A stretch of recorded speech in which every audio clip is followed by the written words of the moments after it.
Welcome to another edition of Eye on the Issues. Today we are following up on the recent budget legislative session, if you will. Joining me now is Representative Tomi Strock. She is representing House District 6. So, Representative, I've got to ask you, what was your interpretation and impression of the session? I tend to be a little more positive about it all. I felt like we went in trying to somewhat pull back on the government spending. And yeah, it wasn't exactly where we wanted, but we made an impact and we're able to get some of that across the finish line. So, And if you had to say the most important pieces of legislation that were passed, in your opinion, what would they be?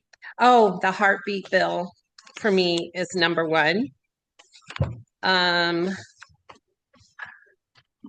save lives, these babies' lives, that's the number one important thing that we did.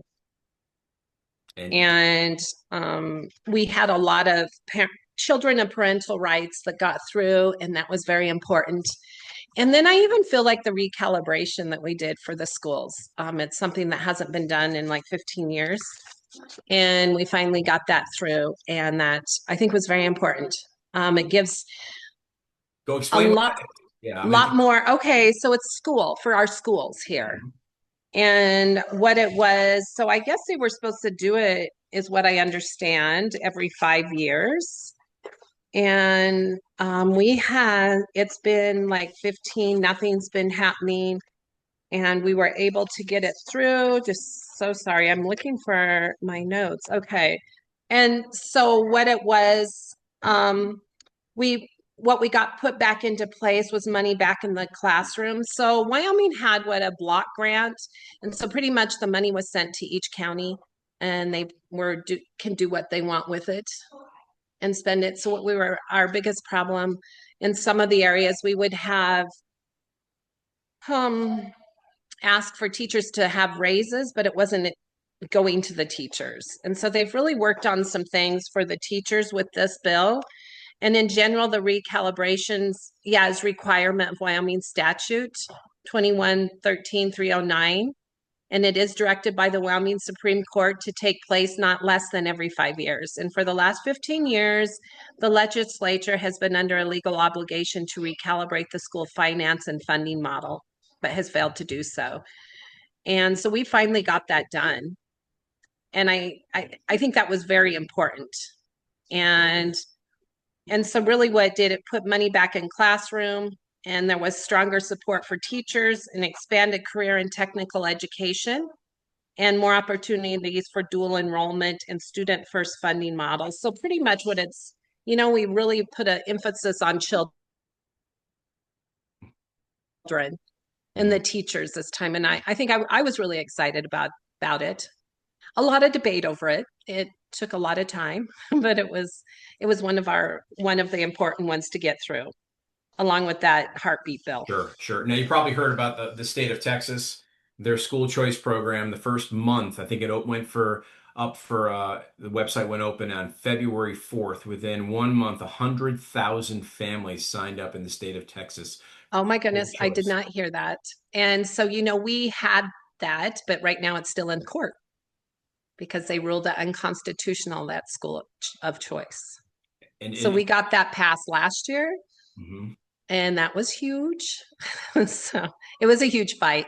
And I also last year got in a homeschool bill where at one time, when in Wyoming, you'd have to fill out a paper saying what your intent was. You don't have to do anything now. So it was a Homeschool Freedom Act. So we got that passed last year. I did. I was one I sponsored. So. Nice. I do feel like we should have school of choice. Very important. Any idea when it may get out of the legal system? I mean, it's been there for almost a year. Almost a year. Yeah. And I don't know. We don't know at this moment. So every time I ask, there seems to be nothing there. And is it worth trying to pass another piece of legislation that's slightly different? I do know that's something that we're going to look at this year, but this budget year, it's a main focus is budget. So some of those get put on the wayside and we push back on just hold them back for a little bit. Hmm. Now, It's no different than our abortion bills. right, right. Now, I know you sponsored a couple bills, um, and I believe these were for the budget session, but stop me if they weren't. Sexual exploitation of children amendments. I did get that passed finally, and the governor signed it. So we got that fixed finally. And what does that mean? Well, so what happened was we had a statute to protect children from exploitation.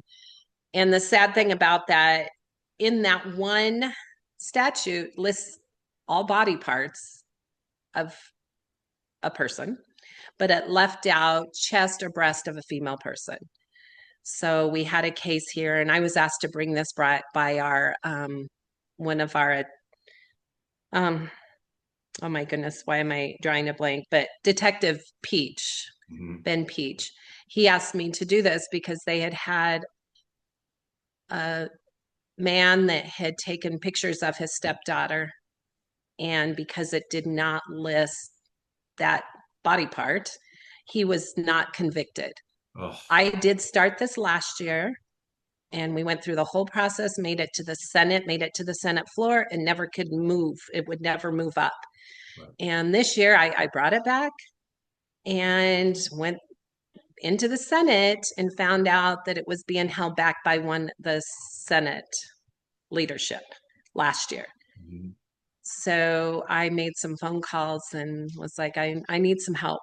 And so it was able to get heard and passed. So we is now, that's all. It just needed put in the books. Right. And at one time they said it was because what if you had pictures of children, in bathtubs or nursing young mothers? But there's, really in that is written lascivious. It's actually in there, Right. that word, and it's written there. So we know what the intent, if you have pictures on the phone, people know what the intent Yeah. is. Yeah. Very good point. Great job on that, Bill. All right. I'm going to rattle off a couple others to see where they went. Cultivated meat prohibition. Well, because it was a budget year, didn't have enough time Right. to hear it. I did make it through House committee. And so I am, that will, if I get reelected, that will be brought up again. So that is, my biggest thing is we protect people from all sorts of things, right? Dyes, and now there's the big Maha movement, and really about even sugar, how much sugar intake we have. Well, then you take this and you're making fake meat. And I did talk to someone about how it's made. Well, you start out with a few cells, but you feed it sugar to make it grow.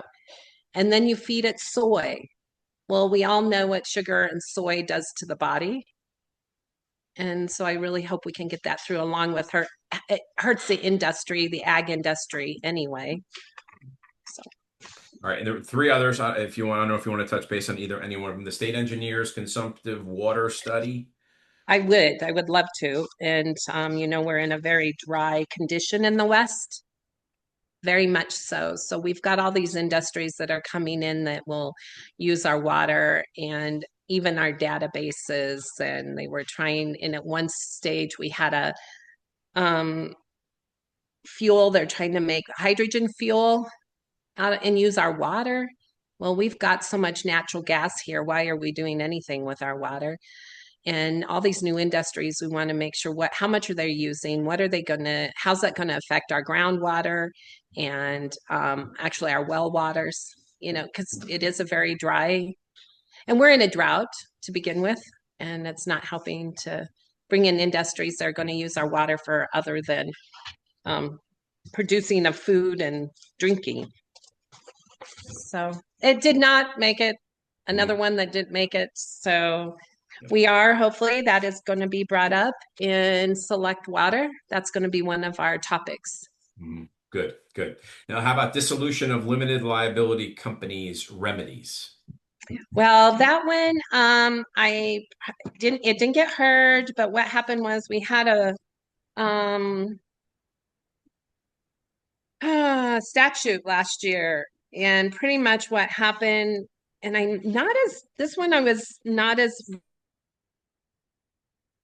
versed on quite yet, and because it didn't make it, but they missed some things in there, so someone could come and say, hey, we don't like what you've done, and then sue you. And then that mostly what this would do is if someone came and was suing you to take over the land, they would actually have to pay for the lawyer and everything. If they felt like it's more, if someone came and said, hey, that's my piece of land, and you're like, no, it's not. And then you had to go through a whole bunch of case and take it to court. We Right. were just going to add in there that they would have to pay for that if Yeah. they had probable cause. Okay. And then license plate decal Wyoming veterans. Okay, that was a constituent that brought that and Uh-huh. just really he wants to say, I'm from Wyoming on just a decal. So pretty simple, and we will look more into it, instead of, there are licenses that say you're a veteran, Sure. but he wants a sticker on just says, I am from Wyoming and served in Wyoming. So yeah. Got it. Got it. Okay. Yeah. So in respect to where you live in your District 6, what issues are impacting people there?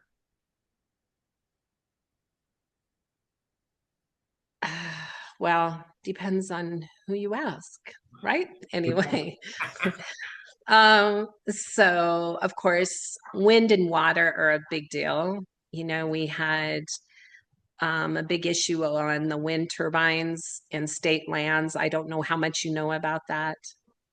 And that was a big one. And the hydrogen was here. That was a big one, turning our water into hydrogen. Our other thing of everywhere in Wyoming is your taxes, right? Your property taxes.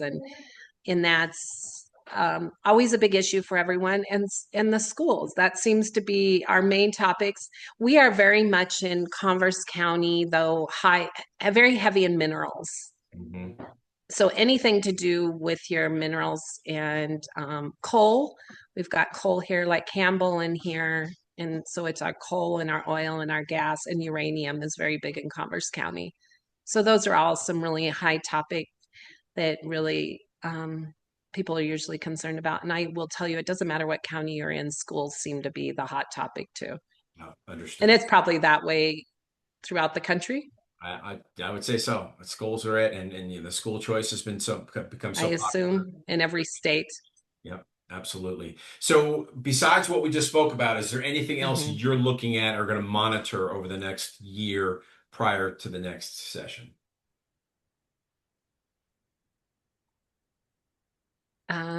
My biggest thing is the water Yeah.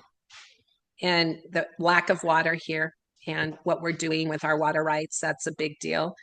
Um, and I do know right now we've got a wonderful administration in the federal government that understands the need for our um, oil and gas. So right now we're doing really well on that. Um, I, but I think it's something that we always have to be aware of, and if Wyoming will dry up and blow away if we don't produce the oil and gas and coal. Sure. So those are all hot topics always, every time. But I do know, I really honestly, the biggest thing too, with property taxes seems to cause a lot of problems. Right. Right. Like, I'm hearing that all over the country. I'm hearing that obviously in Florida, the governor's talking about trying to get rid of the property tax. Yes. Yeah. So And that's that's something that we've honestly, everybody would like to, but you always know you have to have something in place. Um, we are dependent on the government very much so anymore, too much. And if we could back off, and what is the government's role in our country and anywhere? Is it to take care of? I always say, and we cut back on property tax, the first thing they start crying is, you've taken away our um ambulances and our hospitals and our fire departments. Well, no, you should cut back on things that are not your essential things. right. Exactly. But that doesn't happen, does it? very much. Last quick question. Your thoughts on the possible future of nuclear in Wyoming? Nuclear energy, nuclear waste. I would, I'm really okay with us really looking into that. I do not want to be a wasteland for the rest of the country.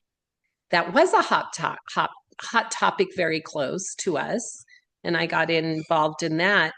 And it's really okay, but don't become the wasteland. They think, well, a lot of places think we're so big and open, not a lot of people, which is true, that we have a lot of places to put our waste. But that is one thing I do not want to become as the wasteland for everyone else's Understood. trash. Get it. So actually, this is the last question. What do you like most about living in Wyoming? Oh, lack of people, that we don't have a lot of people. No, so it's hard. This is home. I love the wide open space. I've traveled a lot in my life, even lived in Australia a little bit. But I'm fourth generation here. I've got fifth and sixth living right here. We raise sheep, cows. My daughter and I have milk cows now, and we're selling raw milk in a store in Douglas. Um, and we're all right here together. I do love that you can get on the highway. I'm literally I'm 10 miles from Douglas, but I can get on the interstate and be at the edge of Douglas in 5 minutes because there's nobody on the interstate, right? Right. And I do love our wide open, no people. I'm not, everyone's like, there's no place to shop. And I'm like, that's okay. We don't need to, you just need the essentials. And I don't know. That's one thing. And the wide open space and our freedom. And we're very strong people. We're very independent. And I love that part of us too. Sure. Sure. A lot to be said. Representative, thank you so much for your time today. Folks out there that are watching this who want to learn more about Wyoming, just go to wyliberty.org, sign up for our newsletter. Thank you again, Representative. Oh, thank you. Take care. Thanks.